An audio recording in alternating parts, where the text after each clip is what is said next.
This is the Global Broadcasting Service, serving remote outposts since 1928. Hi, everyone. Welcome aboard the Walt Disney World Express monorail. Caramba, we have something really big for you today. Welcome, foolish mortals. Now then, hang on to them hats and glasses, because this here's the wildest ride in the wilderness. This is the DBC Pod with Phil Schoen and Jason Dodge. Hey everybody, welcome to the DBC Pod. This is the weekly review of June 26th. We're recording this a little late. It's a Monday. Typically we're out on a Monday, but as the summertime comes around, we have a lot of fun on the weekends, Phil. We did. Yeah, maybe a little too much, but it was good. Not together, but individually, separately in our states. Though it would be kind of cool if we were drinking beer, but alas, not this weekend. A lot to talk about today. Obviously, I've got 1,000 Chrome tabs open, so if this whole recording doesn't go right, it's because you didn't like and subscribe to this video, and all my memory has gone out with Chrome as it speaks. So we're going to talk about the 50th and all the different announcements that they've made this week. I'm reading off a list here. We got Happily Ever After is coming back. Tiers have been had by all. A lot of sign-on bonuses, lots of rumors that we're going to go over. We teased a PIXAR bracket, so we're going to see what the best PIXAR movie of all time is. Some interesting data, and if you had to lay on money what the winner was going to be, you would have had really bad odds because it was an obvious, I think, winner. And of course, part 2 of our DBC expedition into Project Gemini. This week, we're actually going to talk about Project Gemini and go into the meat and potatoes of the whole announcement. Yep.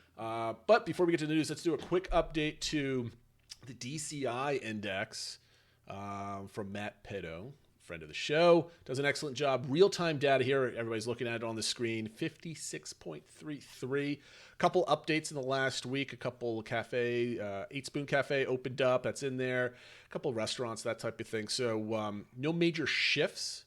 But over the last week or so, you got a point or two creeping up. So I suspect once the fireworks come by, it's going to be really interesting how that actually impacts that number. Yep. With that being said, it is time for the news. Absolutely. And the big news is around the 50th anniversary that, like Jason mentioned, and it came out on Good Morning America this past Tuesday, which was sort of interesting. It got billed, I think, the day before that there was going to be a segment on it on Good Morning American. Sometimes in the past they have like kind of little things come out there, but nothing major. But this actually had some meat to what came out. Yeah.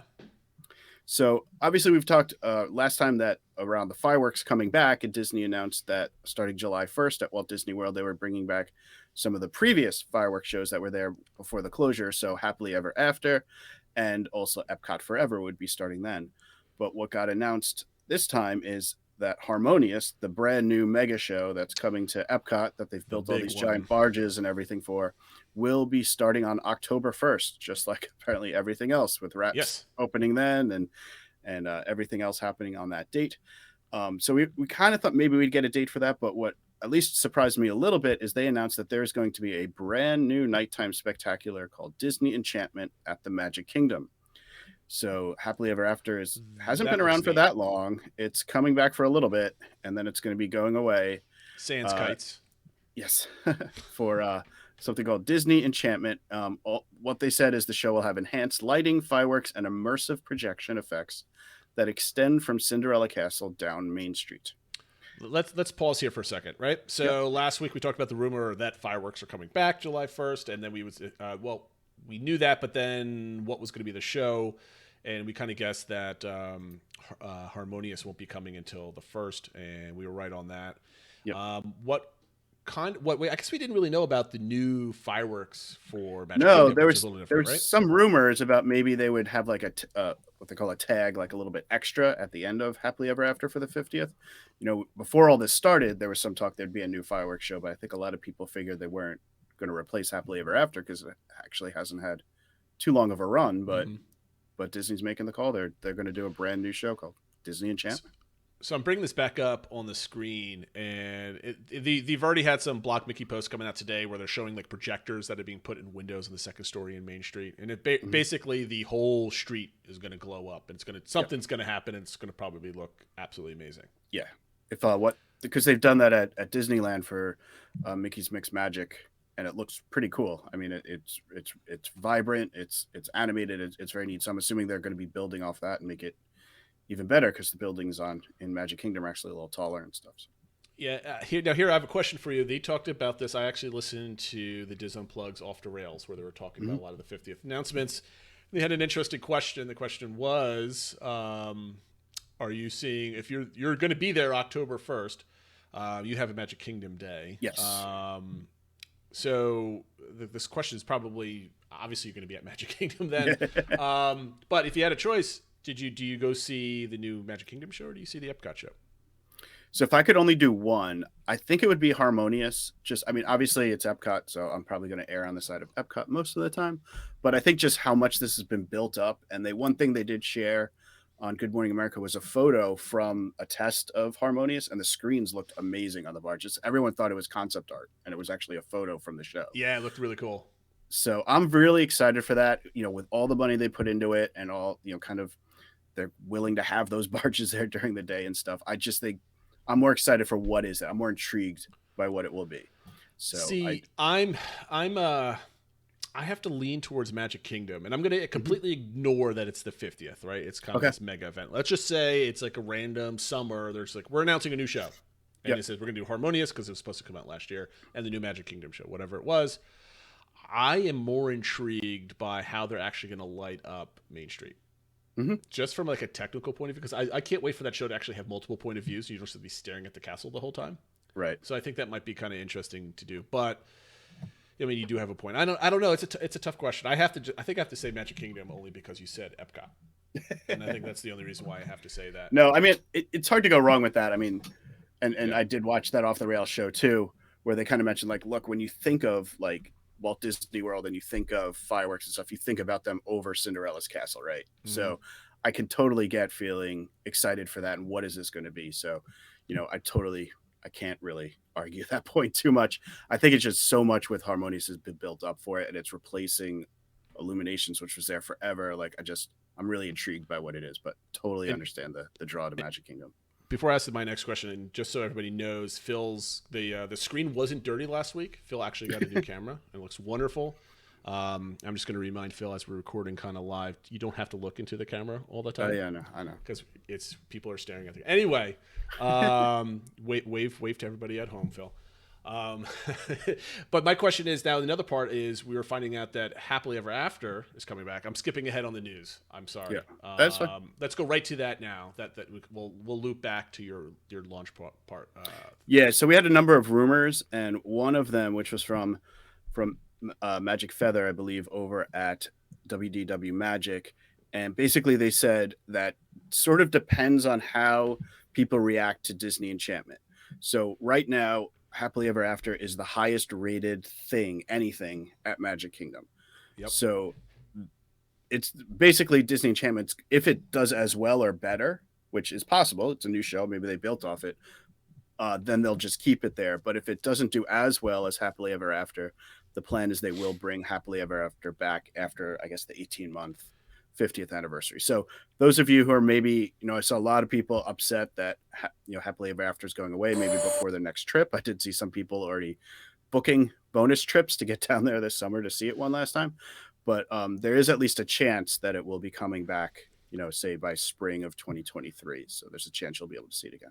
Well, I mean, that's the thing, because we also saw testing for Happily Ever After this weekend, and I've got it playing on the screen. Oh, yeah. Hit full screen. So it's just awesome. You hear people cheering in the background. I think this was taken probably in the Polynesian, right? Yeah, if it's the Blog Mickey one, I know that was taken from the Poly Beach. Yeah. And man, this thing hits you right in the feels. I mean, I got chills doing it, and I'm not a softie, right? I'm a big bearded man. I'm not all softie, but it looked awesome.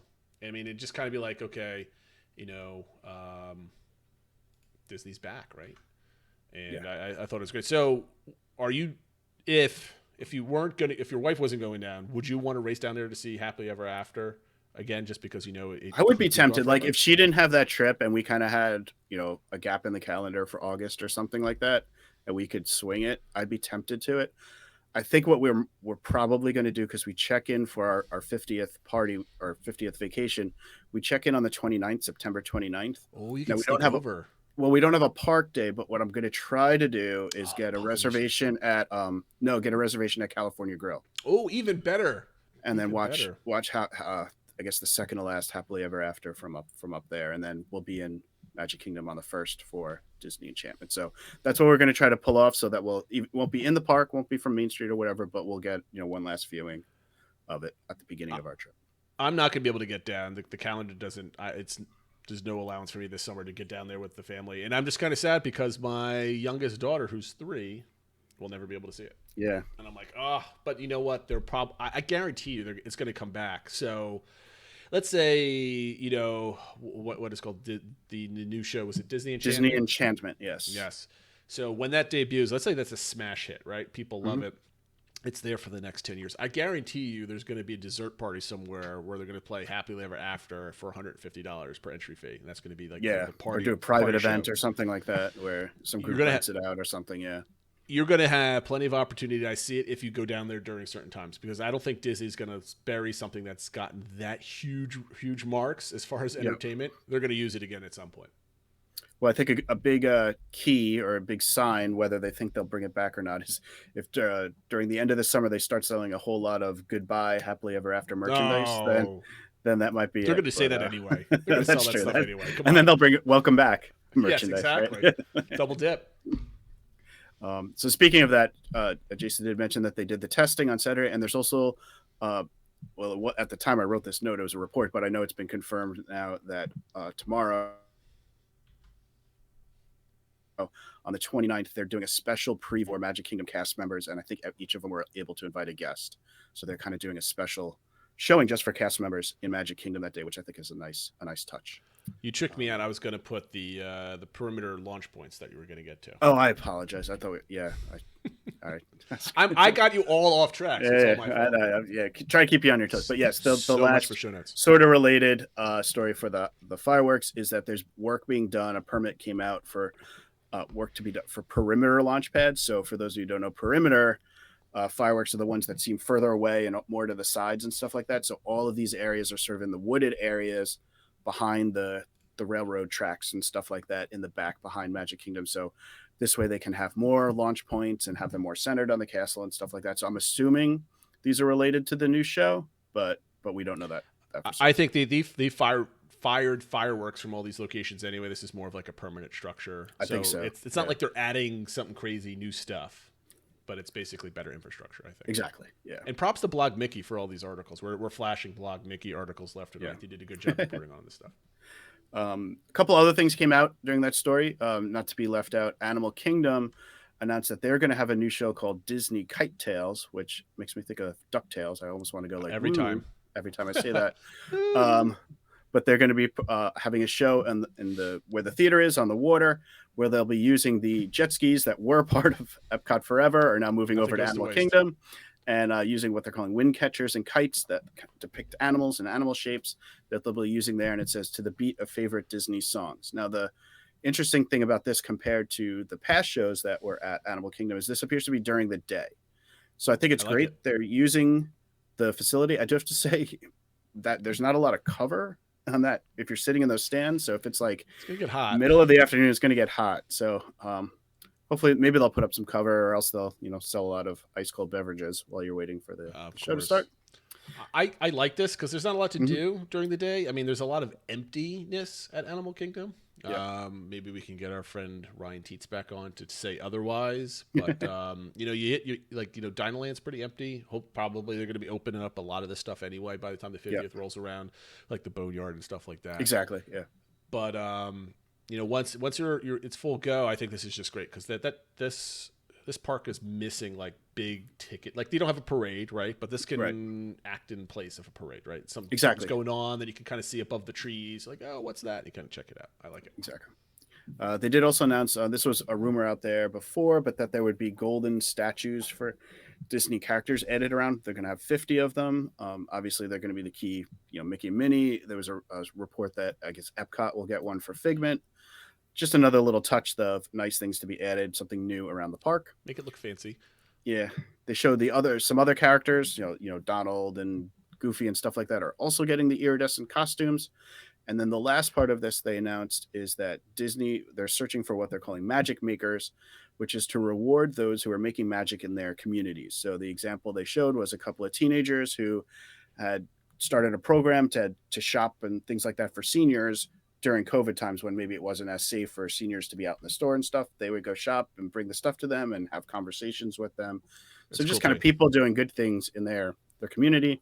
They're going to try to, I believe, find 50 of these magic makers who will each be awarded a trip to Walt Disney World and a 1-year subscription to Disney Plus. Which I don't know why they can't give them a lifetime subscription. Yeah, it's right. like here's like a come on. $40 thing, but all right, They're handing that out like something. candy anyway. I know exactly. I want to go back to the gold statues for Okay, a moment. If you look at the, I'm staring at it right now. I'm going to put it back on the screen. If you look at the castle art, like just like the what do you call it? The art that they used to show this off, Like concept art? Concept art. Thank you. Yes, the castle doesn't look very pink in the background. Does that really? Yes, mean I anything? did notice. I don't know. I think there have Let been us know some on reports. Twitter. What with do you it. think? Yeah, I think with it, the sun kind of fading it a little bit, it's a little less pink, and then it'll become less pink over time. So, and maybe they don't mind that. So that's it. That's all I had for the 50th. So I think it's exciting to hear more things coming out, some new things. Gonna be a lot of new things happening on October 1st. So the vloggers and stuff will have to be bouncing back and forth. And everything else. Don't yeah, forget exactly. That. Now, hold on. If this was all that they were doing for the 50th, would you be satisfied with that? I think knowing that there's other things coming like Tron and Guardians will be open within the next 18 months as quote unquote part of the celebration. Mm-hmm.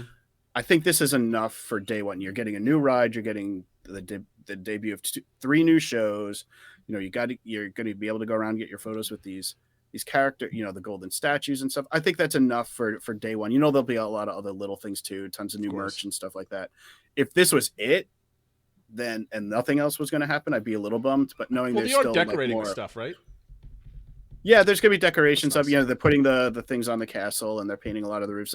There's been a lot of painting, especially in Fantasyland. You know, kind of just dressing up the place, I guess, making it look at its best and stuff. So, I think for October 1st, this is enough, knowing that more is coming. Yep. So, next news item, which actually just came out today, is that the Polynesian has an official reopening date, July 19th. And so a lot of the areas will be open, including the new Porta Coerche. I hope I said that right, which is the area where you drive up and the baggage people greet you and Magical Express will drop you off. But they did say the monorail station will not be ready at that time. So you'll be able to check into the Polynesian, but not use the monorail.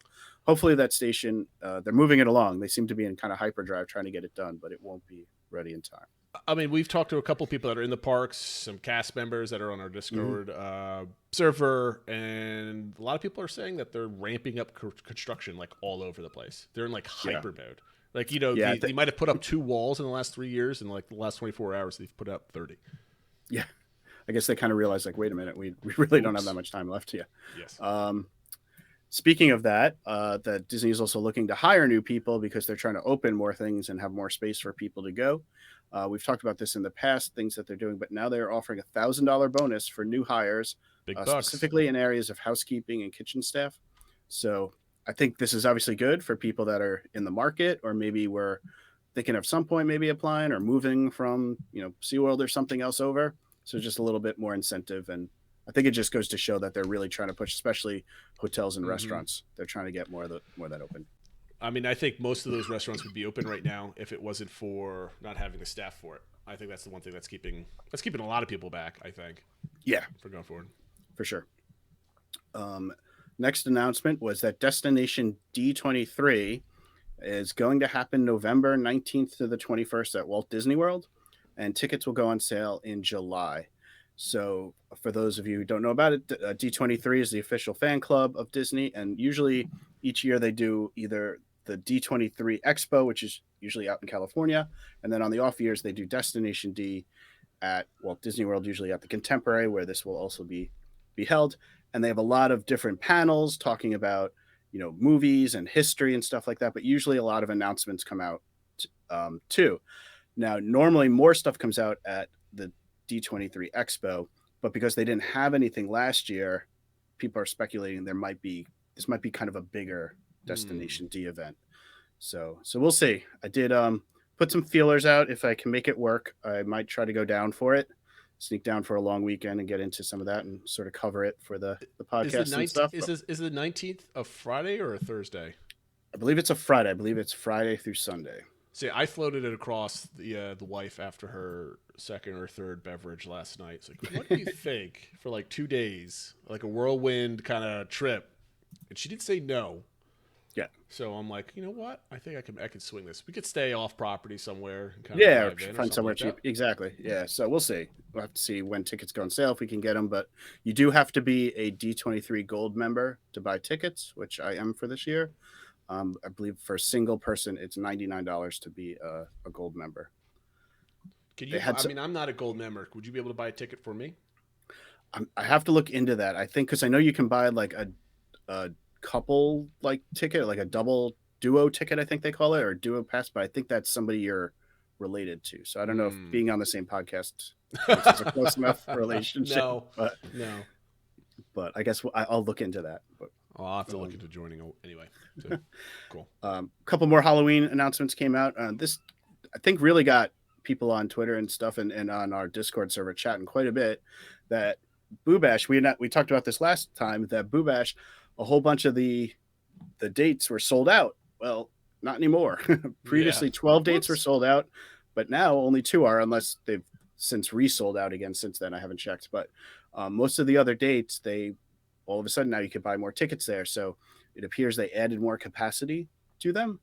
So people are kind of wondering, is this sort of a bait and switch? They start off by marketing it as this after hours event with low crowds and you'll be able to walk onto rides. And then, well, how much more capacity do they add? Obviously, they're not releasing numbers, so we don't know. It might not be out that much, but there's plenty of people on Twitter, on Discord complaining about this. And I would too. I'm like, you're paying $100,000 to get to the park for a couple hours. You want it to be more exclusive than like, hey, we filled up. Let's add more people. Exactly. Yeah. So my understanding, I believe the regular after hours events kept that at about 5,000. So I mean, maybe they started this even lower, and now they're just kind of getting back to that 5,000. So it'll be like other events. But sure, who knows? If it turns out that it's like 10, 15, 20,000 people there, and it's still like 30-minute waits to get on things, I would be pretty annoyed if I went. So, and speaking of Halloween events, there's another detail came out about the Jacked Up experience at Cabana Bay, in that they said one of the past props that was used at a Halloween Horror Night, which is a human-sized blender, where the character would go into this human-sized blender and get blended up and that sort of thing, will be available for a photo opportunity at Cabana Bay. So I think that's kind of a fun thing to do. Number of rumors also going on. Matt Pato, the previously aforementioned Matt Pato, said that he has heard from some of his sources that the EPCOT monorail will be starting up sometime this week. He revealed it last week. He said 1 week from today, so I think it was a Wednesday. So it should be midweek. That would be at which, if you think about timing, right, they're going to start EPCOT Forever back up on October 1st, or July 1st, not October 1st, July 1st, which is this Thursday. So I think, having that monorail line up and running for when people might be going back and forth for fireworks makes sense. Yep. I think that'll just take the congestion out of the buses and everything else, and it'll allow a lot of that movement to go over well. Yep. Makes sense logistically. Yep. Another rumor, though, about Fantasmic was that it will definitely be returning, but perhaps not until 2022. So a lot of people are saying, like, okay, Epcot and Magic Kingdom are getting new fireworks shows. Animal Kingdom's getting this new daytime show. What is Hollywood Studios going to get in time for the 50th? It looks like possibly not much. The report I saw said that they might try to get it up, and if they can get it up by October 1st, they will, but it's looking less and less likely. And if they can't make it by 10/1, they'll just wait until 2022. So I think they should get it up as soon as possible. That park needs some kind of draw away from the other parks. Yeah, I mean, obviously there's a lot there for, especially in the mornings, people trying to get boarding groups and stuff like that for Rise of the Resistance. But even like during the summer and stuff, it was looking pretty dead, or at least slower in the evening because it wasn't there. So I definitely think it needs something at nighttime, even if it's a smaller show. Maybe add a new, like, smaller show in Galaxy's Edge or something. One of the entertainment things that was originally planned. For sure, something would be nice. Speaking of things not opening, but in fact closing, there's a rumor that Spaceship Earth will in fact be closing for its previously scheduled lengthy refurbishment in the next few months. They're talking about. This also came.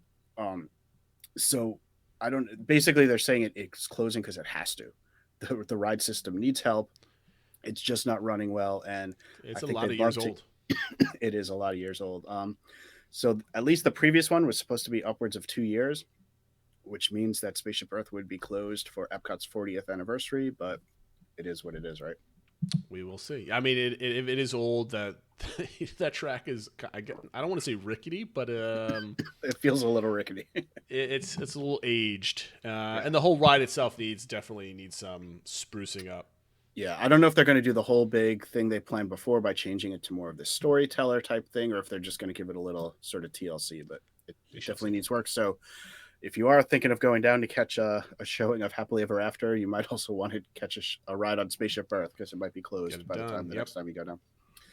Another rumor that just came out today, this one was by Blog Mickey as well, is that there's something called Extended Evening Theme Parks Hours is going to be coming to Walt Disney World.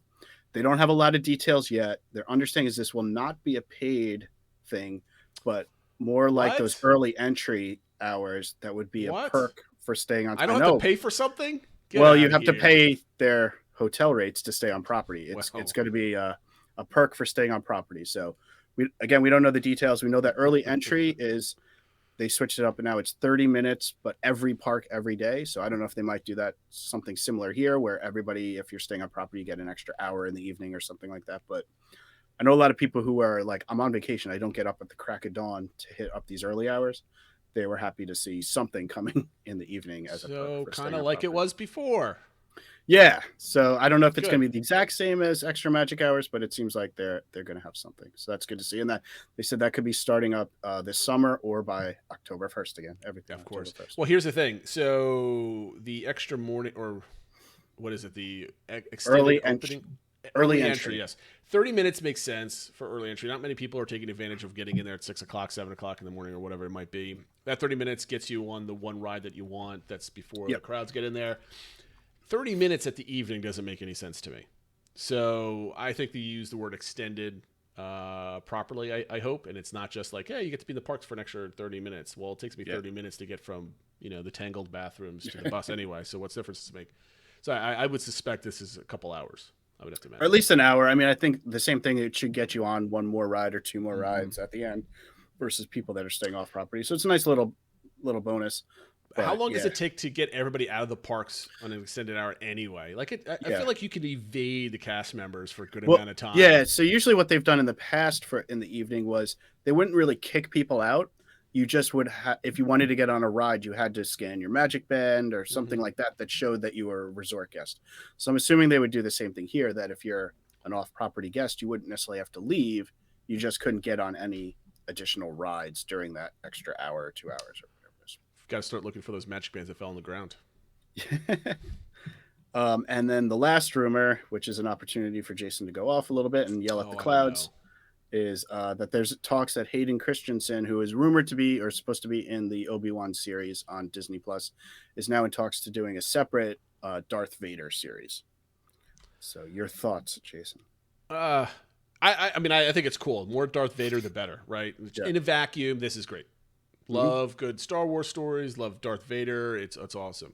The grand scheme of things, can we stop making television shows between all the movies already? We need to move on, right? Yep. We have to go and we have to find out what happens 300 years ago or 1,000 years in the I mean, like, create some new characters, create some new stories. Let's stop sticking around. Let's, let's move on, guys. That's my only thing. I can sit here for the next 30 minutes, as you know, if you've listened to The Mandalorian. Now on YouTube, like and subscribe, people, please. Thank you very much. But no, I mean, I don't have much to say. I mean, it's just like, I watch it for sure, as long as it had the same quality as like The Mandalorian or something. Yeah, I'm sure it would be and stuff like that. So, So something else to look forward to. And that is it for the news. Reminder of our social media accounts: Twitter @PodDBC, Instagram, the DBC Podcast, Facebook, DBC Pod, and of course our YouTube channel. Please subscribe, tell your friends, hit that like button, all that sort of stuff.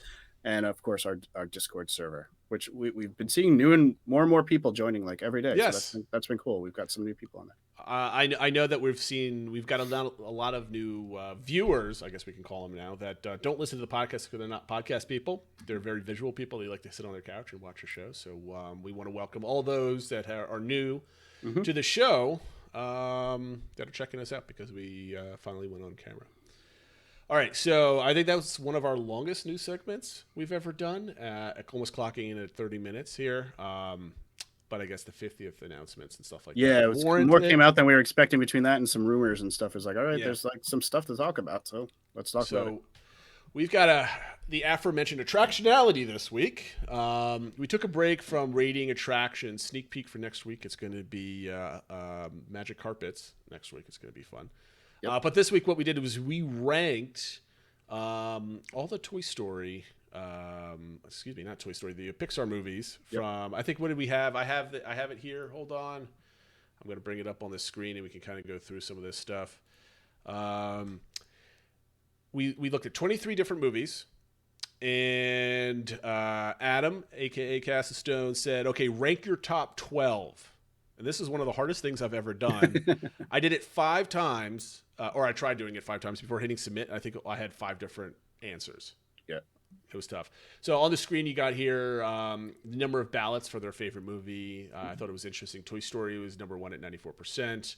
Up at number 2, which I guess that's, I could see that, but I would have thought that might be definitely top 5, but maybe not top 2. I would have thought a Cars or another Toy Story or one of the other larger franchises, but it wasn't. Carrying up the bottom 3 is Cars 2 and Cars 3, which I thought was interesting.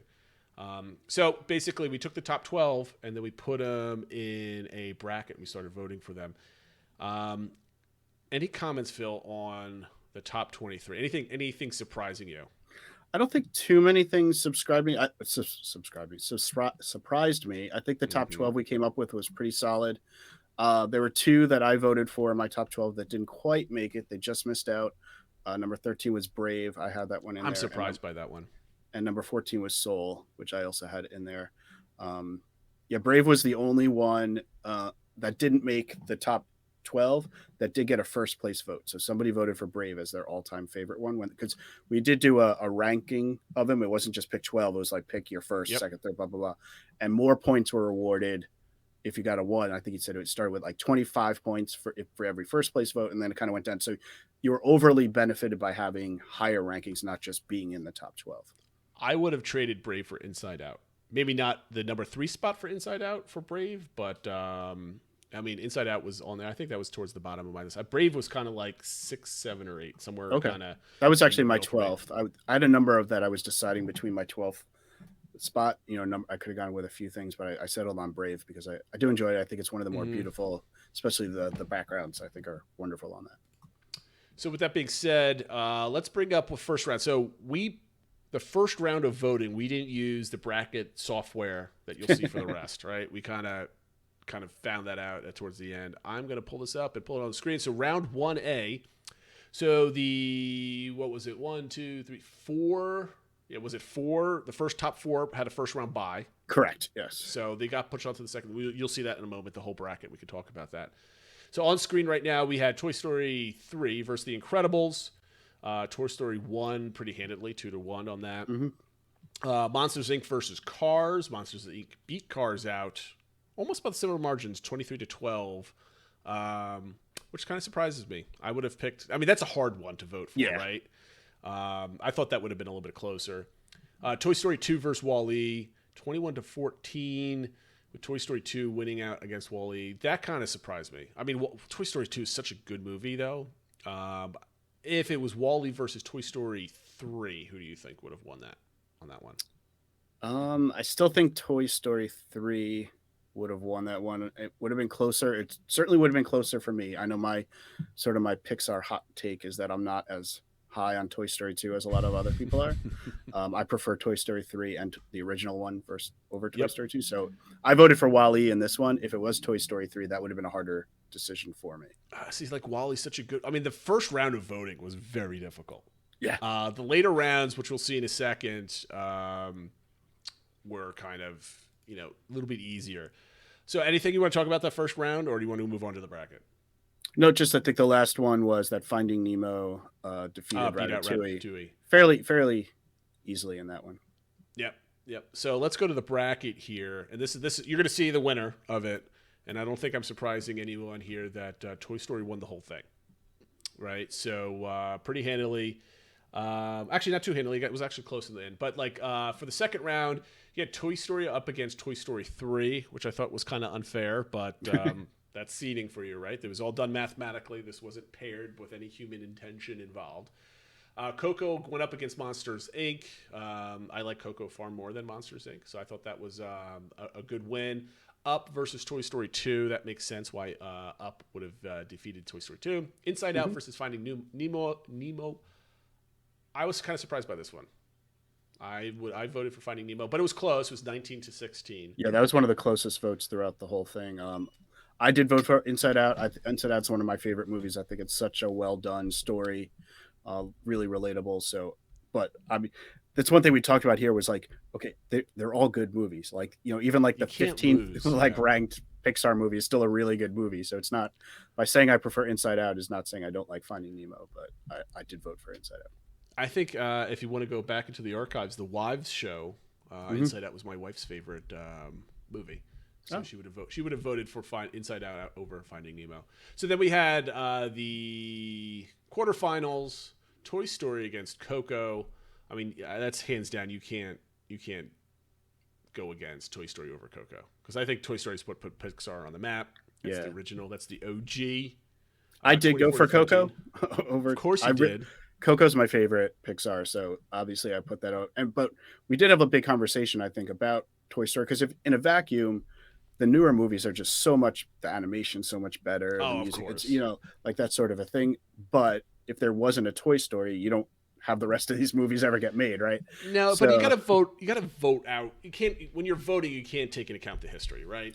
To me, it's a story. Obviously, the newer the movie, the better the animation. Yeah. So I get where you're coming from.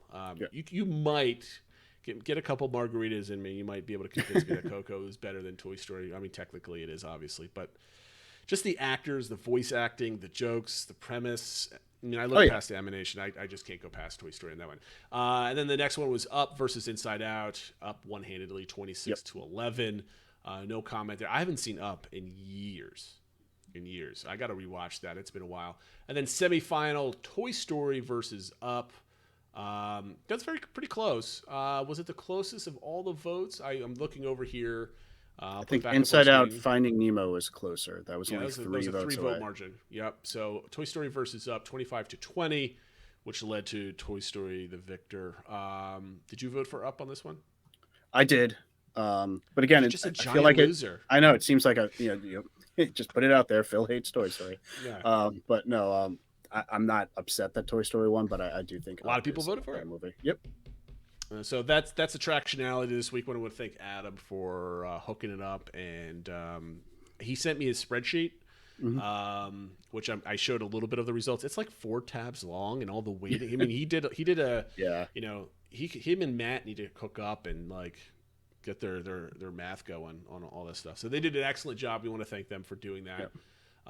And that is Attractionality for this week. Yeah, maybe just one last comment that I thought was interesting that Adam pointed out was the highest grossing movies of Pixar is actually The Incredibles 2 is number 1 and Finding Dory is number 2.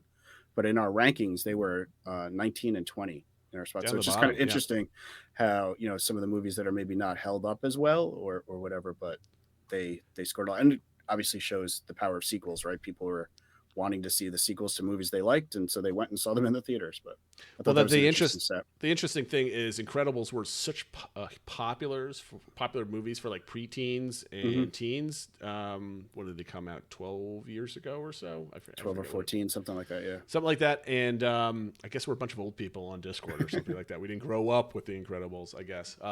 My kids love those movies, by the way. So I'm curious how they would have voted. Maybe we can do like a kid survey at some point. Yeah. Down the road.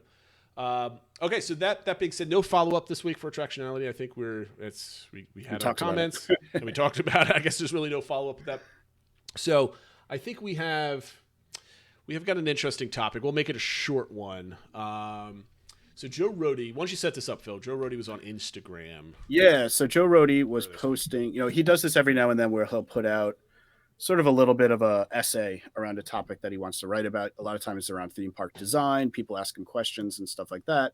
And he had an interesting essay story, whatever you want to, I don't know what they're called when they're on Instagram, but it's more than just, a tweet level worth. It's kind of a fairly lengthy story where people were asking about, why can't theme parks just be fun? Or why do you meaning, Joe Rohde, when you were an Imagineer, or the people at Universal when they work on Harry Potter and stuff like that, what is the benefit of spending all this money on all these details? A lot of times, whether it was Joe or back in the day with Walt, there were these details, and some of his Imagineers like, nobody's even going to notice that. He's like, yeah, but I'll notice it. And the fact that it's got to be right just adds to the credibility of the ride. And so I thought he just had a lot of things talking about the benefit of adding details and just immersion to things, and that, yeah, it costs a lot more money. And he says, yeah, you could have fun. You could spend, $50 on an inflatable pool and put it out in your backyard and have fun, but it's not going to have the same emotional connection or impact on you as something like a high-end Broadway play or what a theme park has, even though, and he said it might not be worth it, right? So the theme park might be 10 times better, but it probably costs 100 times as much. Is it worth it? And that sort of thing. So it's just an interesting concept of like why theme parks that are done as well as, say, the Land of Pandora or Harry Potter are worth it when it because it isn't just fun. It's there's more to it than the fun of them. So created, I think, a little interesting debate on social media and stuff, where some people are like, why can't, theme parks should just be fun. Who cares about all those details? But there's a reason why they spend the money on it. I mean, I think this is a pretty simple topic. I mean, he's 100% correct, right? So you probably have everybody has wonderful memories of whatever the local regional, amusement park is, right? For me, it was Right. Six Flags Great Adventure in New Jersey, and, there's parks all over the place throughout the country. Those are fun. You go in, you have thrill rides, or whether you're going to Hershey Park as a kid at Christmas time, and you just go on like the merry-go-round and the bumper cars, and that's it. Or maybe it's like a local fair, and it's, you're not nothing crazy or anything else like that. But what makes you keep going back to Disney World is that smell of, pirates as you're walking in, and the songs and the music and the smells. And it's specifically one of Animal Kingdom's, I don't want to call it saving graces because it is my number 4 park, right? But like, it is a gorgeous park. I mean, if it was just a zoo with a lot of plants all over the place, it would have been far worse than it is now. But Yeah. Walking through all the different areas of the park, it makes it, just looking at it makes it fun. And the more you feel like you're somewhere else, Yep. you get that kind of, the whole park is, right? The Disney bubble. You're away from reality, right? Yep. So they just be the atmosphere and the environment. And I hope some Disney executive is listening, because, the way that things are going right now, that's not typically trending that way, because it's a lot more commercial. But granted, they are adding a ton of money on rides and attractions and shows and everything else like that. So I'm not like anti-Chapek like a lot of people are, but I think there's some hugely valid comments. I mean, we wouldn't be Disney fans if they just kind of made a Pirates ride with, you just hopped on a boat and that was it. Yeah. I mean, as Joe said in here, it's beyond fun. That reward is many things, among which is the sensation of transport, of being moved magically into another place or another time. It is the intensity of the experience which results in permanent memories. And I think that's the key. We talk about nostalgia all the time, right? And that's the key thing, where it's, you can have great rides at some other areas, but do they have the same permanence of memory as versus just walking down Main Street with your kids and stuff like that? So it's just an interesting take, I think. So thought we'd share it out. And for those that haven't seen it, I'll definitely be tweeting out the link and everything like that. It's worth the listen and the follow on Instagram. He always posts some interesting things. Unfortunately, he's no longer with Disney, but it kind of has like the point of view of a master craftsman of what he did, right? And his point of view is like, oh, I never thought. He has a lot of things. If you go back and read a lot of his statements or talks or interviews, he's got some really cool things to say, for sure. You should always check him out. All right, Phil, I think it's time for the DVC Expedition, Part 2, Project Gemini. Of course, we picked the longest show to put the longest segment on this leg of the DVC expedition. But just in case you had forgotten part 1 last week, Phil had went over the history of EPCOT, why the need for Project Gemini with the park attendance lagging, the park aging, the different reviews of the park, etc., were fairly starting to get lower. Attendance was dipping. The festivals kind of helped out a little bit. They had a couple extra attractions that kind of spiked, and then of course, guest counts dropped again.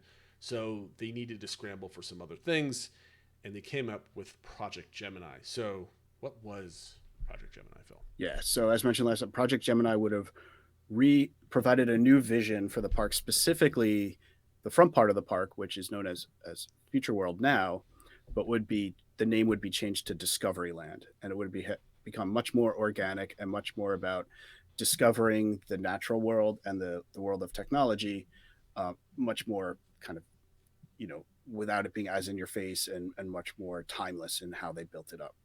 So they released, it's been uncovered, these maps of what this would have looked like, and you can see all sorts of new things on here and things that have different names and stuff like that. Really, so we're gonna take a little bit of a tour through the park, starting from the entrance, which the entrance would largely look the same, especially the same as what we see now as you walk up underneath the monorail tracks and stuff like that, and you see the big golf ball in front of you, although things would have looked a little bit differently once you got to that point.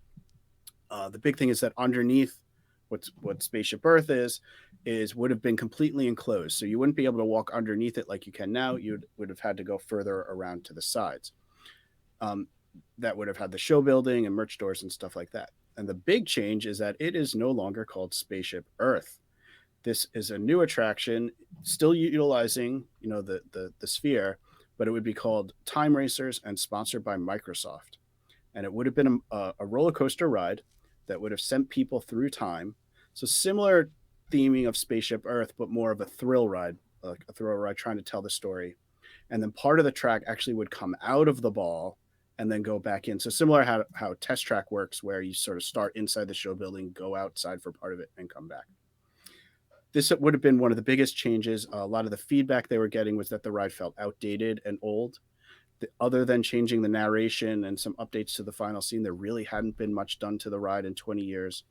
And now they're shutting it down for 3 because it's even older. I know. Right. It was viewed old at 15, 20 years ago. It was already viewed as outdated and old, and now they're finally getting to it.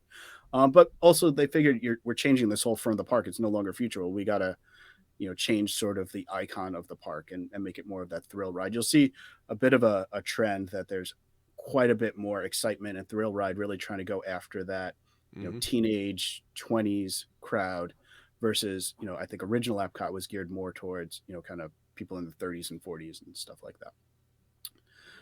So they didn't want people walking past the old ride anymore just to get into the park. They wanted to really do it up. And they said, as we mentioned, surveys around the time were showing that the front part of this park had almost zero appeal for people under the age of 18. So they're really trying to get that teenage crowd into it. Now, there would have been even more thrills for this park. One of these, and I have to admit, this is one of the things I'd be most excited about, and in some ways might welcome them at actually adding this to the park, is that they would have added a rainforest-themed roller coaster over by the land pavilion. Again, see the theme of something else more thrilling. Roller coasters. Yeah, my understanding is this would have been a suspended coaster where you would have hung down from the tracks and kind of gone in and around all the vegetation of the rainforest. So I think that could fit the land pavilion, obviously, and not necessarily taking away what's already there, but it would have been much more exciting. Really neat. I mean, I'm kind of imagining like a Hagrid's type of coaster that's fully exposed, and you just see they would cut the trees perfectly, so you see people copping out of the trees and back into them. Yeah, exactly. Get some jungle themes and stuff like that. That would have been, I think, really cool. Because we mentioned it last week to remind everybody that, it's not that they never wanted thrill rides in this park. We talked about Mount Fuji and the Matterhorn Part 2 that was never built, but that was part of the original plans of the park. Yeah. So I think they kind of was digging those up and wanted to kind of bring some of those kind of thrill rides back. Exactly. The one area that they did eventually add to the Land Pavilion area was they were going to add Omni theaters for Soarin', which eventually was added. Now the Seas Pavilion was going to get updated. However, it wasn't going to be Nemo themed with what we have now. It was going to be Little Mermaid themed. It felt like Little Mermaid was a huge hit for Disney, kind of kicked off the whole renaissance for the animation. And other than the show at Hollywood Studios, there wasn't a lot of presence for it in all of Walt Disney World. So they thought this was also an opportunity to bring that in. Yeah, if you go back to mid '90s or so, when former president of Walt Disney, why can't I think of his name right now? This is a terrible DVC. Bob Iger or Eisner? Eisner, excuse me. Yes, Thank you. He was desperate to get the Little Mermaid into the parks. I think I've told that the Little Mermaid show in Hollywood Studios was done in like a year, like put together, designed, everything. And the parks didn't get anything Little Mermaid again until New Fantasyland. Yep. In 15. And so this would have been like another permanent home for that iconic character. And I think that's why that was on the plans. Yep. So obviously we know this eventually became Nemo themed there. What at the time was Seabase Alpha was going to become the finale for the Little Mermaid show, which I think could have been neat. I mean, I think I like with Nemo there. I mean, it kind of adds to things. I like Turtle Talk with Crush. I think it's better to have the Little Mermaid where it ultimately wound up. But I definitely see the concept of that. Going back to the Land Pavilion, I guess it was a little out of order, but they also would have had a huge hedge mage attraction. So just something else for people to do in that area. They would have added near Test Track, which is obviously more thrill rides, has a height restriction. They would have built a Junior Autopia. For those of you that have been to Disneyland, they had, I think originally there were 3 or 4 different Autopias over at Disneyland, of different scales. They would have put in a Junior Autopia there for kids to have it that, for kids that weren't tall enough to get on Test Track. Mission Space, which had been added, that would have been the same. Ellen's Energy Adventure would also stayed the same. So those are the 2 things that had gotten touched previously, and they would have kind of been part of this plan as well. Now we know it mentioned the Wonders of Life Pavilion would have been torn down for an expansion pad. We know eventually this closed anyway to become the Epcot's Festival Center, and then closed again to become the Play Pavilion, which who knows if that'll ever actually happen.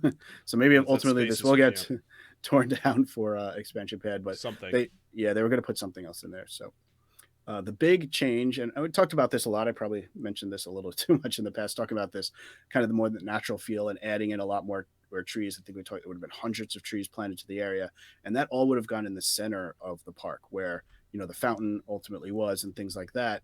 It would have become much more large wooded areas with lots of winding paths through it and that sort of thing. I mean, if you look, I've got the map back up here again, Phil. I mean, it's just, there's more trees than buildings here. And I think that's kind of would have made the park really interesting. It would have been an actual park. Yeah. Innovations East and West would have been cut up a bit. They wouldn't have been totally removed, but less buildings, reducing the building amount and adding more trees. We know that one side of Innovations is being torn down now, or is down, where they're putting in the Moana water attraction and that sort of thing now. And a lot of people have been commenting now that building's down is, holy cow, that's a lot of space that building took up. So knowing now that they could have taken that down and added trees and stuff like that, there's a lot of room there that I think is becoming apparent now.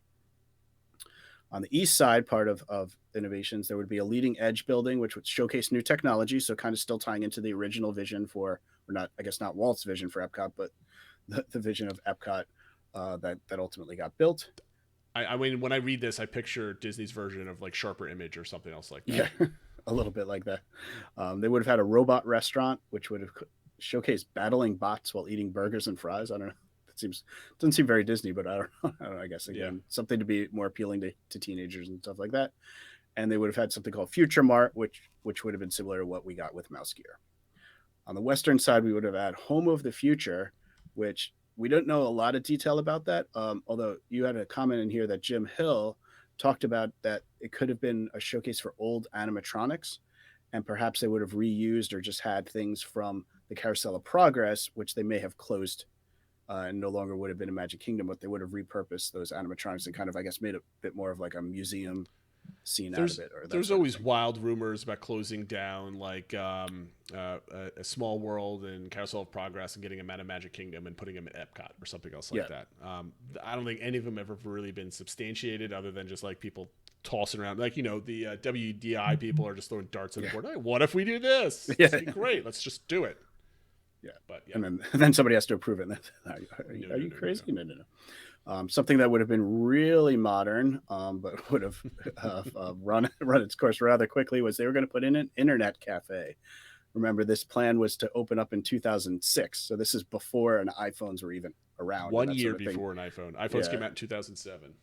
So, this still probably would have been kind of neat for people to get to use that. I remember internet cafes were a thing for a little bit where you could go get a cup of coffee and surf the web and stuff. They're still really big overseas in like Japan and Korea. Like people, that's like a social thing. They go get around and they play video games together. But over here, that was kind of, you see that in relics of like old like spy movies or whatever. Oh, yeah. Somebody has to hop into like an internet cafe to email somebody, and it's like 2004.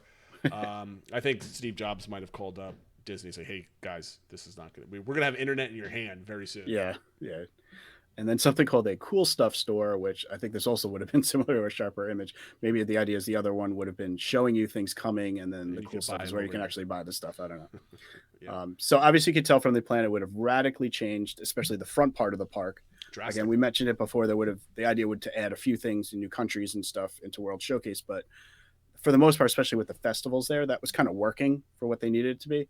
The change really had to happen to Future World. And so the idea was to save the park, and it would have been something more permanent versus the 15-month Millennium celebration they had. They thought this would be more of a permanent boost to attendance. The early price tag was around $500 million, which when you think about now, they did Galaxy's Edge was like $1 billion. I think the Guardians coaster is somewhere around $400 to $500 million just for that one thing. So it sounds inflation for sure. But if they could have done all this for $500 million, I guess it seems like a good deal now. But I don't know. But ultimately, the price is what kept it from happening. Think about early 2000s. You had 9/11. You saw the concern what was going on in the Middle East. People weren't traveling like they used to. They said we really can't justify spending $500 million when who knows when we would get the return on that. So, and they should have done it, because I think it would have. We're going to find out next week. We're going to talk about what we got out of it and what was kind of saved for the new the DD23 announcement in 2019. But the one thing I want to kind of talk about is Epcot just became like a dumping ground for like temporary events around Walt Disney World. I mean, you had a couple of festivals. They had the Millennium Celebration that they stuck in this park. It didn't have to be in Epcot, but okay, why not? Get people to go there, spread them around. That type of thing. So, I mean, I think this would have radically changed. It would have given Epcot, a brand new identity, right? Yeah. So Epcot's your favorite park, obviously. You say that every single week. Would you have loved to have seen this version of Epcot? So I would have loved to have seen elements of this. I would have loved to have seen the concept of changing it more to Discovery, pull away from Future. I think, I mentioned, building up the land pavilion over there, adding in that rainforest roller coaster, I think would be cool. I think I might draw the line at the Time Racers ride. I don't think you need to totally change Spaceship Earth like that and stuff like that. I think so. I like more of it than not. I think maybe it went a little too far. But overall, like you said, it would have given it a new identity, would have breathed new life into it. And it would be interesting to see where we'd be at now. If it had all these kind of new rides, would they have to be adding so much more? Would they still have the same questions, or would they still have to do stuff because things like the internet cafe or ran its course as well? So who knows? You're always having to update things as well. But I think it would have been exciting, if they really did this, and it sort of would have been like what they did to California Adventure, where it almost was like a second reopening of the park. So it would have been exciting, I think. I kind of agree with that. I would have loved to radically have seen everything in here. I think it would have been cool. But in true Disney fashion, you could see them saying, going ahead with the plans, but saying 2 roller coasters? No. So they keep Spaceship Earth the same, right? They redo the outside a little bit, make it less 80s kind of, style, but, make it look good. And then leave everything else the same. And then eventually they change Ellen's Energy Adventure to, like a Guardian ride or something else like that. So that's what kind of comes to the fruition of the whole thing. And I think that would have really balanced out the two sides of that park, because World Showcase is always going to be super busy, super popular with the food and also the attractions and everything else that's over there. But then you're going to have the whole thing surrounded by Test Track, Mission Space. I'm going to put this back up here. Test Track, Mission Space, roller coasters and Soarin' on the other side, some hedge maze type of thing kind of going on there. I mean, you're going to have crowds being pulled to either side of the park with major. Not that it isn't now, but it's still kind of it's patchy, I guess, right? Yeah. So I think kind of grab that. Man, this park can hold so many people that I think that something like this, I really wish they would have done it. And then I think we would have seen a good portion of this if COVID never struck us. So. Eventually, what did we get out of this? After all these plans and interesting things, we got Soarin' and Nemo and Friends, and they came out in 2005, shortly after this was, I guess, came to public. I guess this was Jim Hill was talking about a lot of this stuff, and I think his article was dated 2003. So who knows? But to find out what came out of all this stuff and the direction, because a lot of people like to say nothing dies in Imagineering. Exactly. What ideas they took from this, and what a lot of us are going to be seeing next time we go down to EPCOT as that park continues to evolve and some of the other attractions. But before we go, it's time for the DVC Recommends of the week. I feel like we could have done Blog Mickey with all the articles that we used from them today. But no, you found an interesting YouTube channel, I believe. So it's a YouTube channel that I watch occasionally. It's called Paging Mr. Morrow. A lot of you have probably seen a video of his or two. One thing I like about him is he keeps a pretty positive attitude. He's not afraid to say if there's something he doesn't like, but he goes in wanting to like things, like he wants to go in and enjoy himself. And when he goes to dining and stuff like that, he just has a positive attitude, and it just seems to make it a more pleasurable thing to watch versus some videos where they go in and it seems like they can't wait to complain about something, About it, Yeah. So I think if you're looking for something a little bit more positive, I definitely recommend him. And one reason specifically it came up was he went over on the first day opening of Sebastian's with the new menu. And his was the first video I saw actually reviewing the new menu. Right now it's only open for walk-ups. They don't have reservations until I think July 3rd. So he just went over on the first day, kind of got there early and got seated. And the food looked really good. He had pretty much everything he really liked. Had some fun drinks. He got a couple of the non-alcoholic drinks too. So if you're kids going over there, he really enjoyed the fun drinks. And for the price point of $29 for adults, it's really hard to beat with how much food he got and stuff like that for, obviously Disney prices. So just another YouTube channel. If you're looking for people that review things, he goes around different areas of the parks, but he does do a lot of dining and stuff too. And like I said, it's more positive, or at least looking for the positive element and wanting to like things. So sometimes it's good to have a little more positivity in the world of Disney social media stuff. So I think this show I think is going to mark a milestone where we have more good news than bad and more things that are opening closer to normal, because we've never been normal during the run of the DVC pod. I mean, it's we're going on a year and a half at this point.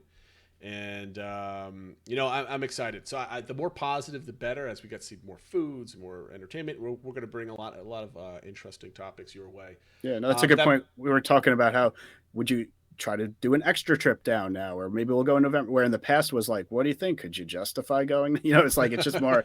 It's like we want to go now versus in the past it was like, well, maybe it'd be okay. So yeah, I fully agree. It's nice to be a little bit more positive about things. And this is we started off the shows only doing positive stuff because everything was about closures and everything else like this. So we're happy that we're kind of doing a show like a lot of other people did a couple years ago, right? So this is a lot of fun. That being said, guys, thank you for listening and watching. For those out there that are listening to our podcast, if you will listen on iTunes, give us a 5-star rating. That helps other people find what we do. And, of course, if you're listening, find us on YouTube. You get to see our wonderful bearded faces bring you Disney news once a week, and Loki in the middle of the week. And, again, thanks you for listening, everybody. And we'll catch you all next time. Take care, everyone.